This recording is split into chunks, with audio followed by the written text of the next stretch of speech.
Good morning, all you fine people. X is a Poisson lambda random variable if it has a probability mass function that looks like this, where k is a non-negative integer. Make no mistake about it, x is a Poisson random variable here. It's a discrete random variable. Okay, it's discrete. Here, x is useful for counting the number of events or observations that occur in a continuous time or space. For example, it's useful for counting, for making counts of the numbers of stars that occur in a continuous region of the sky, or the number of, say, automobiles that come by in a continuous length of time, continuous time interval, the number of elephants in a field, all kinds of things. Okay, you'll note that that's not how we defined it, though. When we defined binomials, for example, we defined it as x is a binomial random variable if it models the number of successes in trials and so forth. And geometrics model the time until the first success or whatever. You can't define a Poisson random variable to be the unique one that counts the number of events that occur in continuous time or space. There are all kinds of ways to count those or to model that kind of thing. But Poisson is definitely used for that, and it's very popular for that because the way that we're going to think about it now. So, for example, think about, say, the number of automobiles that come by in the next hour. Okay, at what times do those automobiles come by? I don't know, maybe they come by here and here and here and here and here. You live out in the country, okay? So they don't come by very often. All right. Now, let me cut that hour into 2 half hours, okay? Now, it looks like maybe in each one of these subintervals, I want to say there's a success if we see an automobile that comes by. Okay, so we've got success here and we've got success there. I can think of this as 2 Bernoulli trials, right? Do we have success here? Yeah. Do we have success here? Yeah. Let me cut it again. Now we've got 4 equal length time intervals. Do we have success here? Yes. Success? Yes. Success here? Yeah. So we've got 4 successes. All right. Well, if it turns out, though, if I keep on dividing the interval, eventually I'll get down to where I have some successes, some intervals with success, and some intervals where there are no observations, or they're quote unquote failures. And if I keep on dividing even further and further and further, I should get down to a point where it's highly unlikely that I would see 2 or more successes in a distinct interval. Okay, in one interval. So that's the idea. This is sort of the way we want to think about a Poisson is a limit of a binomial random variable. You think of x, it's sort of like if you think of think, good thing for you to do. Think binomial in P. I'm going to put a little subscript on the P there, where P depends on N. See, where N, say the number of trials goes to infinity, and P sub N, say, goes down to 0 as N goes to infinity. Okay? In such a way that N times P sub N goes to some constant lambda. Okay? That's the idea. Okay?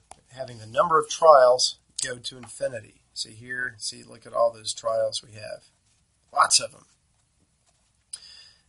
But now, for each interval now, I want to insist that the success probability gets smaller and smaller, because otherwise these intervals will have too many successes.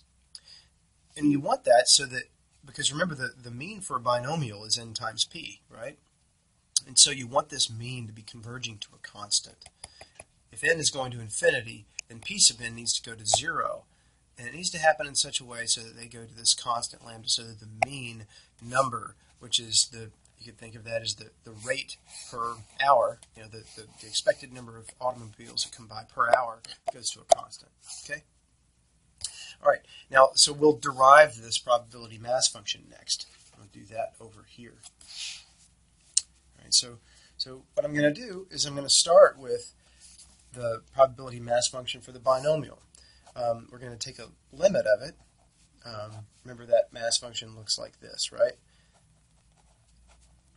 Okay, I'm going to take a limit of it in the way that I said that we should. We're going to take n going up to infinity and p sub n going down to 0, so that n times p sub n goes to a constant lambda. Okay. Now, I may just, I might not write all this stuff again because that's a lot of stuff to carry around. So when I write limit in this problem, we'll just know that this is the kind of limit that we're taking. Okay? That'd be all right? So I know that that's the limit, again with, in that way of, let me write down the definition of n choose k here. It's n factorial over k factorial times n minus k quantity factorial, p to the k, 1 minus p to the n minus k. Yep, okay. Now, let's see, what can I do with that? I tell you what, all of this, I can actually think of this as, isn't this just n times n minus 1 dot dot dot times n minus k plus 1? And then divide that by k factorial. Okay, that's really what all this is. And then I've got, tell you what, over here for this p to the k, I'm going to play a little trick. I'm going to say it's n, by the way. I forgot my subscripts there, like I said I was going to put, right? Right? Okay.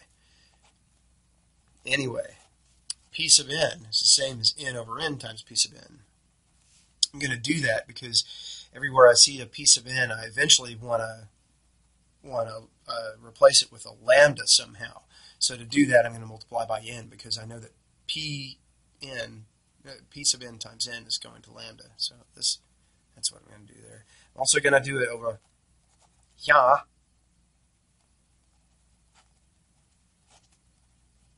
Okay. Oops, I forgot what? Forgot the limit sign, of course. I think that's all right.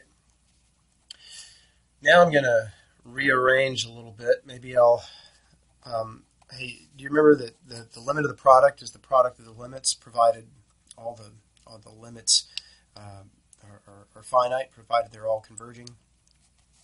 Well, so let me rearrange a little bit. I'm going to take, I'm going to keep this n times n minus 1 dot dot dot times n minus k plus 1. All of this is over n. Okay, I'm going to move that over there. And then I'm going to take the limit sign over here. This is times the limit of n p sub n raised to the k all over k factorial, and then times the limit, taken the same way as usual, as n goes to infinity and p sub n goes to 0 and pn goes to lambda, of 1 minus n p sub n over n raised to the n minus k. All right? Now, let's see. All of this, so this limit right in here is equal to what?